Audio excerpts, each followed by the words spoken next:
Capítulo 2. E no segundo ano do reinado de Nabucodonosor, Nabucodonosor teve sonhos, e o seu espírito se perturbou, e passou-se-lhe o sono. Então o rei mandou chamar os magos, os astrólogos, os encantadores e os caldeus, para que declarassem ao rei os seus sonhos.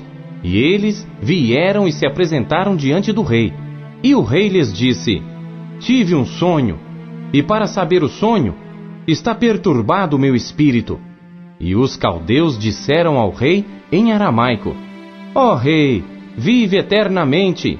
Dize o sonho a teus servos, e daremos a interpretação. Respondeu o rei e disse aos caldeus: O assunto me tem escapado. Se não me fizerdes saber o sonho e a sua interpretação, sereis despedaçados, e as vossas casas serão feitas um monturo. Mas se vós me declarardes o sonho e a sua interpretação, recebereis de mim dádivas, recompensas e grande honra. Portanto, declarai-me o sonho e a sua interpretação. Responderam segunda vez e disseram: Diga o rei o sonho a seus servos, e daremos a sua interpretação. Respondeu o rei e disse: Percebo muito bem que vós quereis ganhar tempo, porque vedes que o assunto me tem escapado. De modo que, se não me fizerdes saber o sonho, uma só sentença será a vossa. Pois vós preparastes palavras mentirosas e perversas para as proferirdes na minha presença, até que se mude o tempo. Portanto, dizei-me o sonho, para que eu entenda que me podeis dar a sua interpretação. Responderam os caldeus na presença do rei e disseram: Não há ninguém sobre a terra que possa declarar a palavra ao rei, pois nenhum rei há, grande ou dominador, que requeira coisas semelhantes de algum mago, ou astrólogo, ou caldeu. Porque o assunto que o rei requer é difícil, e ninguém há que o possa declarar diante do rei, senão os deuses, cuja morada não é com a carne. Por isso o rei muito se irou e enfureceu, e ordenou que matassem a todos os sábios de Babilônia. E saiu o decreto segundo o qual deviam ser mortos os sábios, e buscaram a Daniel e aos seus companheiros para que fossem mortos. Então Daniel falou avisada e prudentemente a Arioque, capitão da guarda do rei, que tinha saído para matar os sábios de Babilônia. Respondeu e disse a Arioque, capitão do rei: Por que se apressa tanto o decreto da parte do rei? Então Arioque explicou o caso a Daniel. E Daniel entrou e pediu ao rei que lhe desse tempo para que lhe pudesse dar a interpretação. Então Daniel foi para sua casa e fez saber o caso a Ananias, Misael e Azarias, seus companheiros, para que pedissem misericórdia ao Deus do céu sobre este mistério, a fim de que Daniel e seus companheiros não perecessem juntamente com o restante dos sábios de Babilônia. Então foi revelado o mistério a Daniel numa visão de noite. Então Daniel louvou o Deus do céu.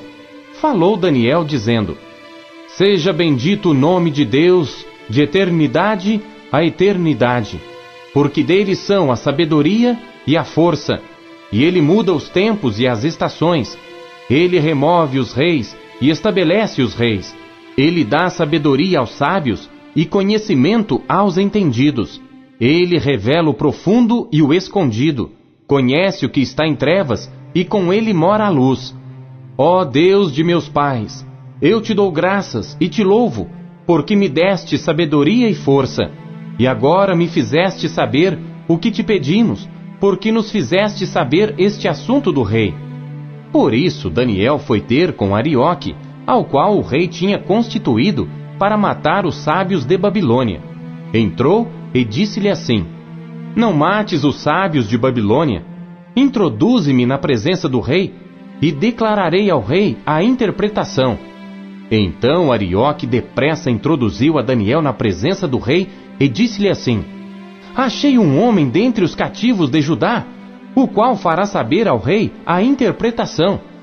Respondeu o rei e disse a Daniel, cujo nome era Beltesazar: Podes tu fazer-me saber o sonho que tive e a sua interpretação?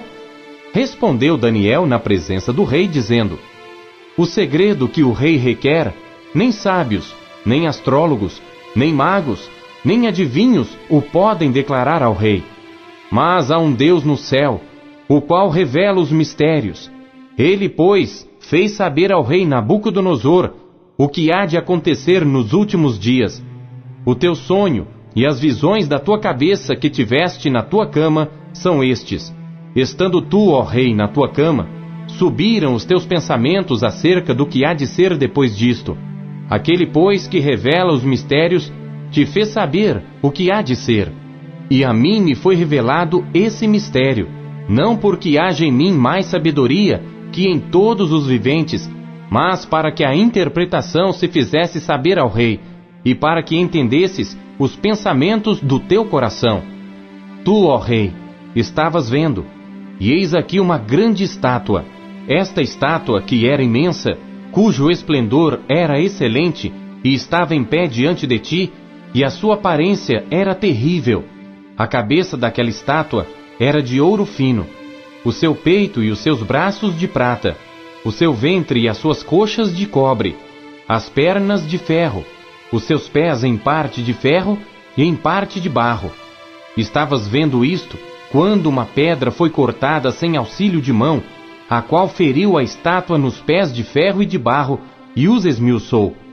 Então foi juntamente esmiuçado o ferro, o barro, o bronze, a prata e o ouro, os quais se fizeram como pragana das eiras do estio, e o vento os levou, e não se achou lugar algum para eles.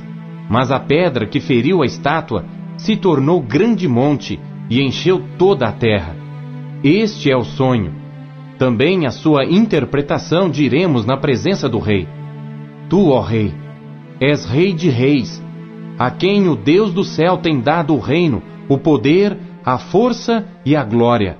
E onde quer que habitem os filhos de homens, na tua mão entregou os animais do campo e as aves do céu, e fez que reinasse sobre todos eles.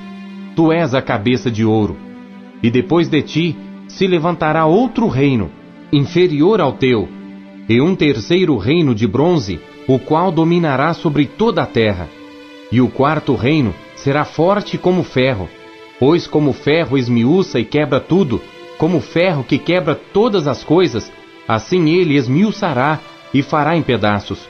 E quanto ao que viste dos pés e dos dedos, em parte de barro de oleiro e em parte de ferro, isso será um reino dividido. Contudo haverá nele alguma coisa da firmeza do ferro, pois viste o ferro misturado com barro de lodo. E como os dedos dos pés eram em parte de ferro e em parte de barro, assim por uma parte o reino será forte, e por outra será frágil. Quanto ao que viste do ferro misturado com barro de lodo, misturar-se-ão com semente humana, mas não se ligarão um ao outro, assim como o ferro não se mistura com o barro. Mas nos dias desses reis, o Deus do céu levantará um reino que não será jamais destruído, e este reino não passará a outro povo.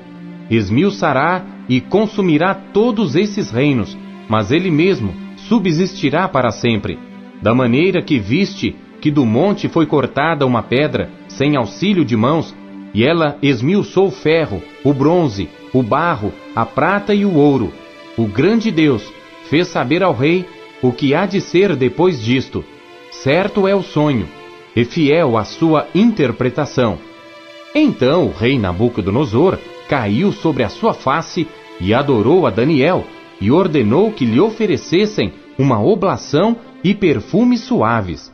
Respondeu o rei a Daniel e disse: Certamente o vosso Deus é Deus dos deuses, e o Senhor dos reis, e revelador de mistérios, pois pudeste revelar este mistério. Então o rei engrandeceu a Daniel, e lhe deu muitas e grandes dádivas, e o pôs por governador de toda a província de Babilônia, como também o fez chefe dos governadores sobre todos os sábios de Babilônia. E pediu Daniel ao rei, e constituiu ele, sobre os negócios da província de Babilônia, a Sadraque, Mesaque e Abdenego. Mas Daniel permaneceu na porta do rei.